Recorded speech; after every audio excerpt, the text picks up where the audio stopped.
सबसे पहले भारतीय जनता पार्टी के हमारे यशस्वी राष्ट्रीय अध्यक्ष और हमारे यशस्वी प्रधानमंत्री नरेंद्र मोदी जी, हमारे गृह मंत्री अमित शाह जी का मैं आभार व्यक्त करना चाहूंगा। हमारे प्रदेश अध्यक्ष जी का, राजस्थान प्रदेश अध्यक्ष जी का और हमारे यशस्वी मुख्यमंत्री जी का कि उन्होंने मुझे आज के दिन शपथ दिलाने के योग्य समझा था। मैं बहुत बहुत आभारी हूं उनका। और इन 2 साल में जितनी इस राजस्थान में हमारे यशस्वी मुख्यमंत्री जी के द्वारा हम सब मिलकर जिस तरह का काम किए हैं, हर क्षेत्र हर वर्ग को लेकर इस राजस्थान के उत्थान के लिए काम किया है।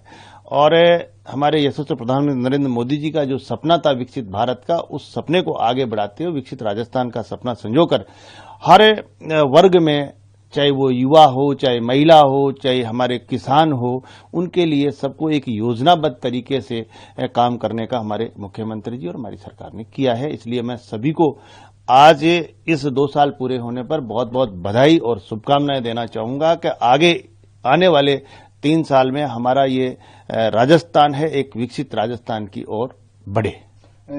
आप चूंकि उप मुख्यमंत्री का दायित्व आपके पास था, कुछ विभागों की भी जिम्मेदारी, जिसमें खासतौर पर परिवहन विभाग, उच्च शिक्षा विभाग, आयुर्वेद विभाग, इनकी जिम्मेदारी भी आपके पास हुई। ऐसे वो कौन से काम थे इन 2 वर्षों में जो आपने बड़े किए हो, और ऐसी कौन सी जो काम रह गए जो आपको करना था लेकिन नहीं कर पाए किन्हीं कारणों से, जो आगे आप करेंगे?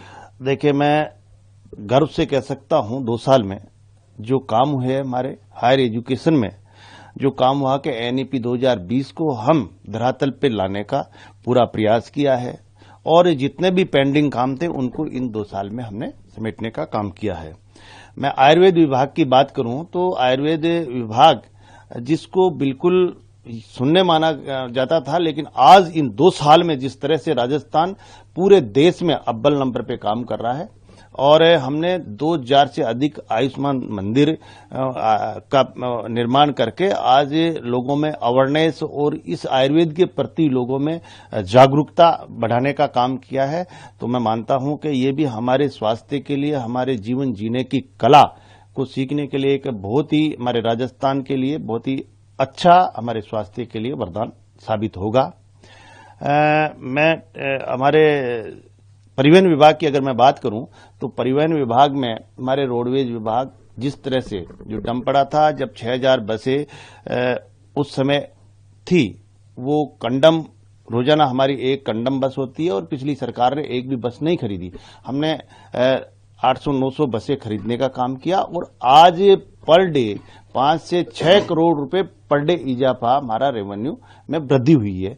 तो मैं मानता हूं, और हमारे जो यात्री है उनको एक अच्छी सुरक्षित यात्रा पहुंचाने के लिए उसमें पैनिक बटन और उसमें उनके यात्रियों की सुरक्षा के लिए सारे व्यवस्था करके हम उनको अच्छी सुरक्षित यात्रा मुहैया करा रहे हैं।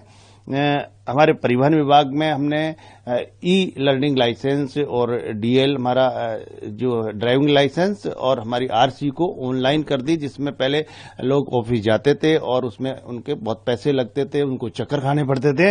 वो अब सीधे ई लर्निंग और ई डीएल का ई आरसी आप निकला सकते हैं कहीं भी। ये भी हमने काम करने का प्रयास किया और जो परिवहन विभाग में जितने लीकेज थे उनको भी हमने समेटने का काम किया है। अब इस तरह की लीकेज नहीं है। और परिवहन विभाग में जिस तरह से गाड़ियां में जितनी जो खामियां थी उन खामियों को हमने दूर करने का काम किया। ओवरलोडिंग को भी हमने कम करने का काम किया और रोड सेफ्टी में ब्लैक स्पॉट थे उनको भी हमने दुरुस्त करने का काम किया है। और पूरी मॉनिटरिंग करते हुए लोगों की जान एक्सीडेंट से नहीं जाए, इसके हम प्रयास, जिसमें संयुक्त डिपार्टमेंट, हमारा चिकित्सा विभाग, हमारा पीडब्ल्यूडी, हमारा ट्रैफिक और परिवहन विभाग के अधिकारी मिलके एक अच्छा काम इन 2 साल में हुआ है। निश्चित रूप से आने वाले समय में और इसको अधिक अच्छा बनाने का काम करें।